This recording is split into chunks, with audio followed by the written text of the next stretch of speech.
Hello, my name is Evan Carter. About half a year ago, Eric Stewart, my professor, introduced me to a concept called Tensegrity during a talk about futurism in architecture. Essentially, Tensegrity is a series of components in compression arranged in a way so that they're not touching each other. It's a little bit weird to talk about, but when you see it, it makes sense. So essentially there is a point of tension in the middle from which the bottom half hangs down, and that is what keeps the top half suspended, and then these four lines are what keeps the entire structure from falling over. You can see that these are the points of compression, and it wants to fall over, say in this direction, but this line will keep it from doing so. And it's the same way in every direction. Now, my goal originally with this was just to make the structures and then bring them to the DEMA exhibit, but due to unforeseen complications, I wound up having to change the plan a little bit. So instead, what I did was I made a room in Mozilla Hubs and showcased them there. So let's take a look at that right now. Okay, so here we are in Mozilla Hubs. This is a free online room editing software. You can use Spoke to make your own map, and then you can use Hubs to sort of pilot an avatar and walk around in that map. You can see from the invite icon that you can have a link to the room. You copy it, you send it to anybody, and anyone who has the link is able to join the room. So I'm going to enter with my avatar right now into the room. This right here. So we walk in. I have the synopsis for anybody who comes in and doesn't have the sort of narration over it. This project uses TinkerCAD to craft Tensegrity models. The models have been 3D printed and assembled into structures using well-placed strings to create the illusion that they're floating in midair. The museum and models are being exhibited are of my own making and were crafted in Hubs, Spoke, and TinkerCAD.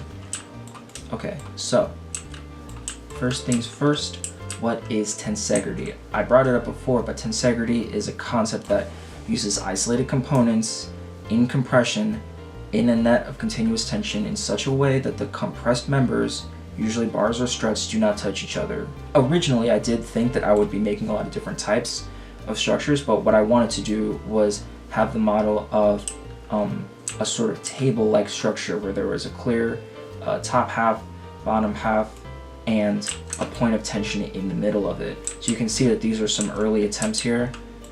These are attempts that were sort of proof of concept, proof that my idea would work, but as you can see, they're not necessarily perfect. Like this one, the point of tension is a little bit long, it's pretty crooked. This one is also kind of crooked. A lot of trial and error was used for this. I originally only had black filament and was using glue, so it made things pretty difficult because essentially every time I would decide the point of tension and decide the length of each string, that was it. I could not change anything, I couldn't adjust anything, so if it was crooked, there would be nothing that I could do. So for the modeling, so I have some small little videos here just showing the process of making it.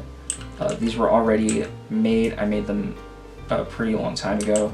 You can see that the building we're walking around in right now is from TinkerCAD. The whole entirety of the sort of city area that we're walking around in, like outside, was also made in TinkerCAD. The fact that it's a digital space, the fact that it's a virtual world, a reality that we're walking around in, made it so that I would be able to sort of showcase the objects themselves, but also showcase the process and sort of conceptually use these structures of architecture in that space. So for printing, the completed models were uploaded to a Creality Ender 3 version 2 printer that would heat PLA filament and push it through an extruder in the shape of the desired structure. So these structures take an extremely long time to print. They averaged around, I would say the average was between 6 and 7 hours, but some of them took up to 12 hours to make, and a lot of them took a lot longer than that because it would take a few attempts to get them printed properly. Actually, I had to change out the springs. You can see little yellow springs down there. I don't know if you can see it, but I had to change out the springs in my particular printer because the bed was not level enough. Again, anybody that has the link to this place is able to join and walk around and see for themselves, which also allows for some nice interactivity. So the final product, so it is an exploration in how a simple trick in physics can be expanded on and showcased. This is something that I kind of prefer to do. It was said in the artist bio or the project description. I like taking fundamentals, like certain specific concepts, and kind of zeroing in on them to create a product that is in depth as I'm able to make it. So the nature of 3D modeling allows for a fun multimedia aspect to the project where the audience can interact with the virtual object even if they can't do so with the physical version. So yeah, even if you can't, come up and physically pick up, one of the tables yourself in real life, you are able to do so in the virtual world because we're able to just make a clone. You walk over, you can pick it up, and you can have it so that physics applies to it. You pick it up, you drop it, you look at it.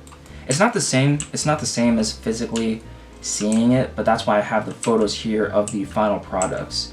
You can see that with the final products, not only are the photos better, but also the prints themselves are better. They're straighter. They make just, they kind of showcase the idea a little bit better. I switched to white filament pretty far along because as you can see with this one, this is the straightest one. But you can see that with the white filament, the sort of line blends in better with the background, or it blends in better with the actual structure. So that's going to do it for me.